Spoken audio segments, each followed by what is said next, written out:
Hi resellers, it's Katie, and I am going to show you what is shipping today.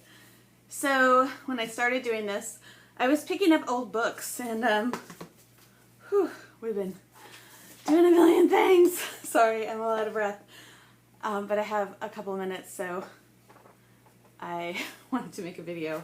I make my videos without preparing, so be warned. Yeah, so I was picking up a lot of books because I think they're super charming.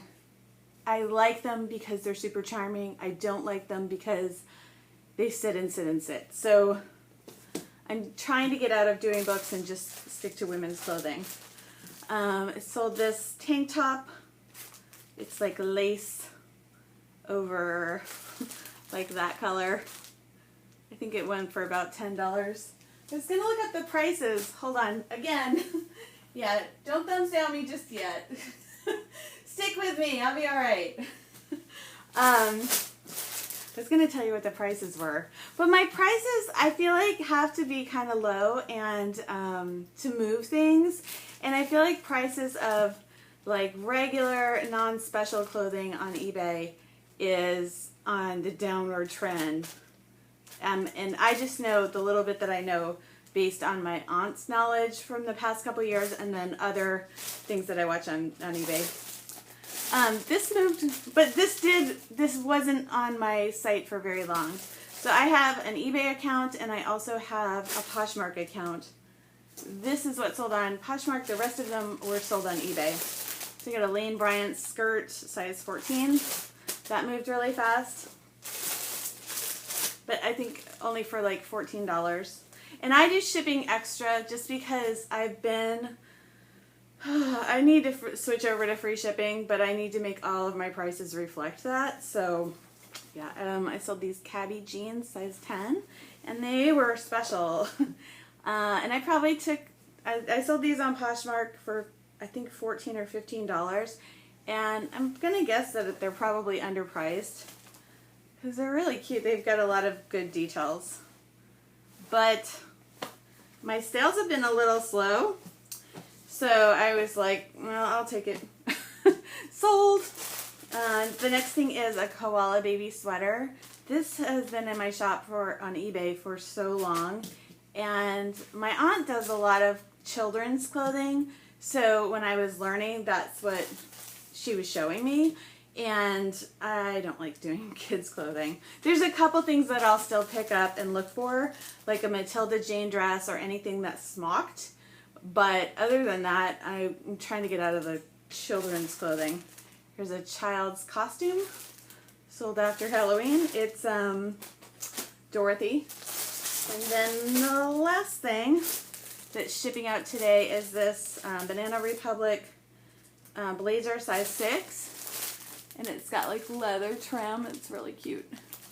But this sat for kind of a while too.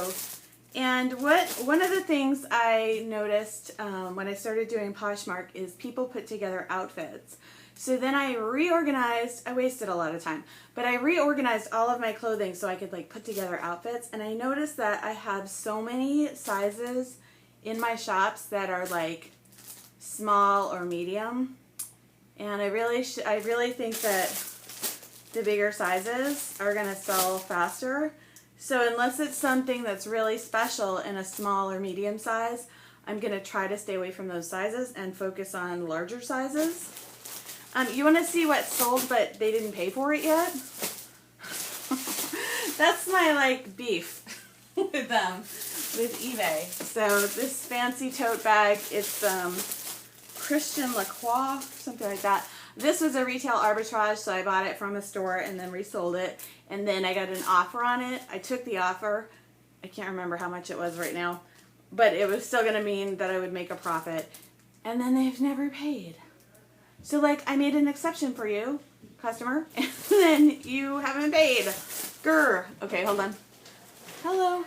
Oh, thank you. I'm not ready yet. Okay, I'll be ready in a few minutes. Thank you. Yeah?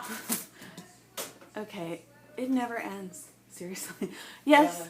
What? Sweater she could use. Maybe. Okay, Max, shut the door, please. She said maybe. Okay. Get her one of Dad's. Okay, so I want to keep my videos to under 10 minutes because I think when you're just starting out on a YouTube channel, and I've done YouTube before, so on my other channel I can make videos that are like 2 hours long, but on this channel I'm limited to 15 minutes, which is probably a good thing, right? So this has been sitting. Eventually, like, it'll do an open case and blah, blah, blah on eBay. But I think because I have, like, combined something, they have up to 30 days to pay. Which I think is so crazy because once they pay, we have to do it, like, in 24 hours or we get a ding against us. So that's eBay. I sold this Real Legends shirt. Anything vented goes really well, especially this summer, because this summer was so hot. And I'm in Florida where it's still hot.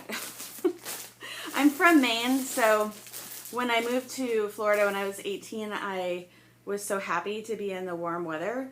And now it's, 26 or 7 years later, and I miss the cold, so I miss the snow. And I think Florida has gotten hotter. This past summer was the hottest summer of my life. I sold a Christmas dress on auction on eBay. They hadn't paid for that yet. I've sold this. This is the second time I've sold this adorable sweater. It's like a little girl sweater with a horse on it. I sold it on auction. It's by Pink Zebra, which I don't know if it's a special brand or not, but I thought it was cute. That's another mistake of mine, is if I think it's cute when I buy it, that doesn't always work out. But this is the second time it's sold on auction. The first time they didn't pay for it, and then I relisted it, and now is the second time. I'm waiting for them to pay. I sold this Nautica boys sweater. I love the brand Nautica, but I don't think it does that well. But I'm attracted to a lot of the styling of Nautica. Tommy Hilfiger I was picking up when I first started. I'm not picking that up anymore. This sold. I don't think it's been paid for yet, or none of these have been paid for. I've also, look at how cute this is. It's a kitty cat. Meow. It's like I love the children's vintage clothing. And it does sell, but it doesn't sell for tons of money. So I am going to stop. I mean, unless something like a kitty really, catches my eye, then... But otherwise, I'm trying to get out of the children's clothes. Here's an Aeropostale shirt, size small. I was going to lot this up. So one of my plans is to use these flat rate boxes to stuff as many small shirts that aren't moving into one box and sell them as a lot. But I haven't gotten around to doing that yet. Here's another Nautica. It's a child's onesie, and I know you can't say onesie on eBay. And here is, if you don't know that, you can't say certain things on eBay. You can't say Velcro, and you can't say onesie. And I'm sure there's other things you can't say, but those are the two I know about. But I didn't always know that. There's a lot of little tweaky things that you're like, oh, I didn't know that. So I'll try to share those as I go along. And here's another Ann Taylor Loft, extra, extra small, petite. Bought it, didn't pay for it. So I keep all those things handy and close by. Now, I'm not using these boxes for storage. I am using these boxes because I'm going to be lotting things up. And as I lot them up, then I lot them up and then I seal them. And then I write on the top what it is. So when it's time to ship, all I have to do, I don't have to tape it up. I just have to send it out. Slap the label on it and send it out. Okay, so I used to be in the scrapbooking world, and I still am. I still will be. But one of the things we do in December in the scrapbooking world is something called December Daily. I wish I had something to show you. I have nothing to show you. Let me see if I have a December Daily close by. I kind of do. Okay, I'm going to walk across the room. I know I only have one more minute, or I have a few more minutes. Hold on just a second. No, I don't have one handy. anyways, it's this scrapbook that we make in the month of December. And I've gotten away from memory keeping because my kids are tweens and they just don't want their pictures taken. So I was watching Nicole State's videos, and she's been vlogging, and I sent a message to her saying, "You're doing December Daily without knowing it." So I told her to go over to the Allie Edwards website and link up her vlog, because it's all about memory keeping no matter how you're doing it. And that's part of why I wanted to start this channel, is to kind of document my own journey through this process, because there is a huge learning curve with this reselling thing. Oh my gosh. Okay. More on my busy life tomorrow. Goodbye. I gotta go.